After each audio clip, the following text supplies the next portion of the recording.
Bueno, en este video vamos a hablar del concepto policitemia. Para entender el concepto de policitemia es importante aclarar eh, la sangre y sus componentes inicialmente. La sangre es un tejido conectivo especializado compuesto por plasma en un 55% y por elementos formes en un 45%. Lo que hace parte del plasma es el agua, las proteínas y las sustancias moleculares. Allí mismo también se encuentran los factores de coagulación que le dan esa propiedad de coagulación de la sangre.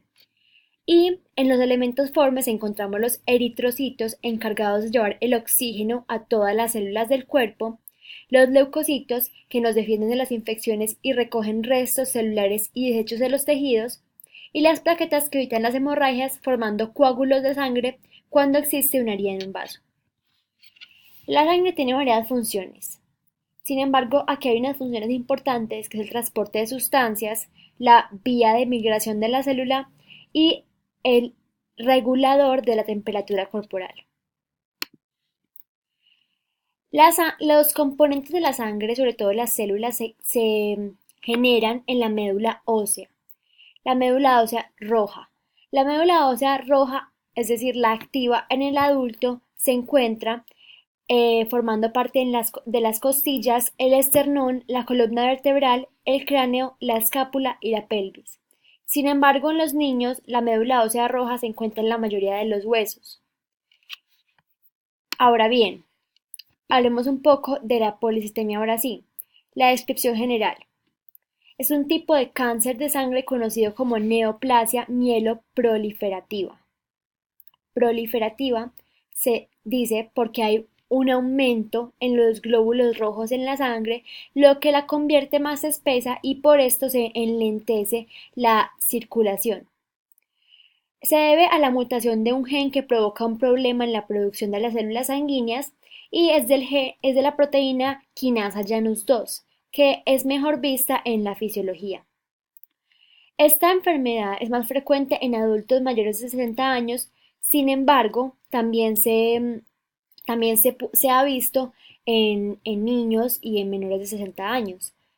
Eh, no es una enfermedad muy frecuente y evoluciona lentamente, es decir, pueden pasar años sin uno darse cuenta de que tiene la enfermedad. La mayoría de veces la enfermedad uno se da cuenta que la tiene cuando se hace un examen de sangre por otra cosa y termina dándose cuenta de que tiene altos niveles de glóbulos rojos en la sangre. Ahora, hay factores de riesgo. El sexo masculino es más propenso a ser afectado en cuanto al femenino, es más normal en personas mayores de 40 años. Eh, la raza caucásica tiende a tener más esta enfermedad y los antecedentes de la producción anormal aumentada de plaquetas en la sangre, el aumento general del número total de glóbulos rojos en la sangre y los coágulos o espesamiento de la sangre en las venas y en las arterias principales hacen que sea más propenso a adquirir la enfermedad. La enfermedad tiene tres tipos, la primaria, la secundaria y una por estrés. Siendo la primaria la enfermedad más crónica y grave que requiere un cuidado indispensable y no existe cura, pero sí hay opciones de tratamiento.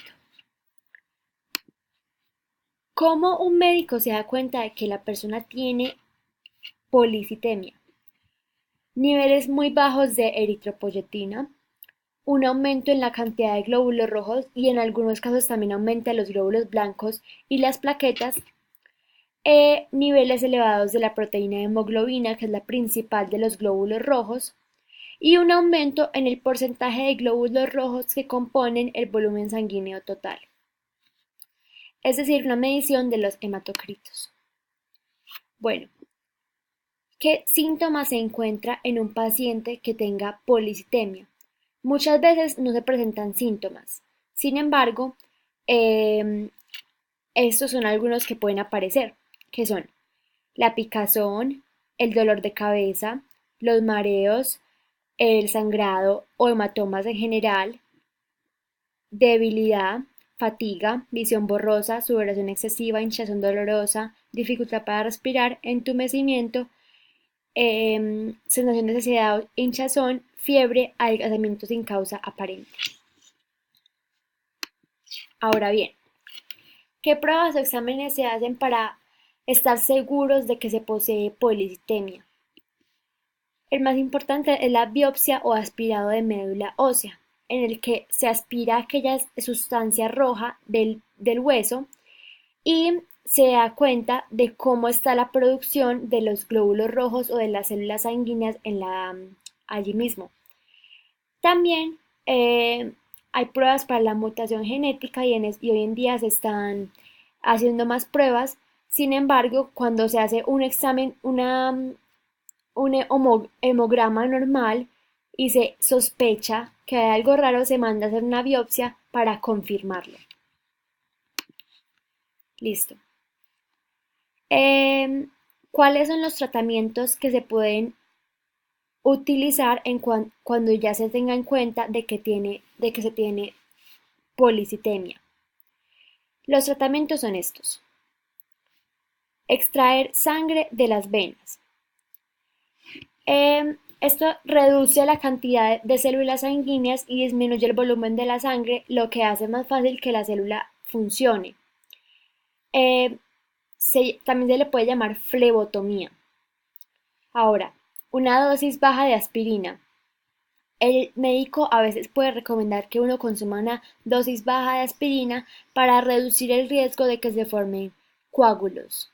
Sin embargo, estas dosis también ayudan para otras cosas como reducir el ardor en los pies y las manos.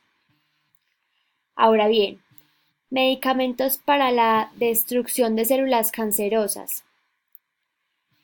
El ruxolitinib, que está aprobado por la Administración de Alimentos y Medicamentos, eh, pueden tomarla y esto ayuda a que el sistema inmunitario destruya las células cancerosas y pueda mejorar algunos de los síntomas de la policitemia. También hay medicamentos para disminuir las células sanguíneas, como la hidroxiurea, que es droxiahidrea, que también inhibe la capacidad de la médula ósea de producir células sanguíneas. Sin embargo, hay gente que no tiene afinidad a esta droga y genera otros efectos secundarios. Y hay una terapia para disminuir la picazón que, que se le pueden mandar antihistamínicos o un tratamiento de luz ultravioleta para aliviar el malestar. Bueno, ¿qué complicaciones se pueden presentar en un paciente que posea esta enfermedad?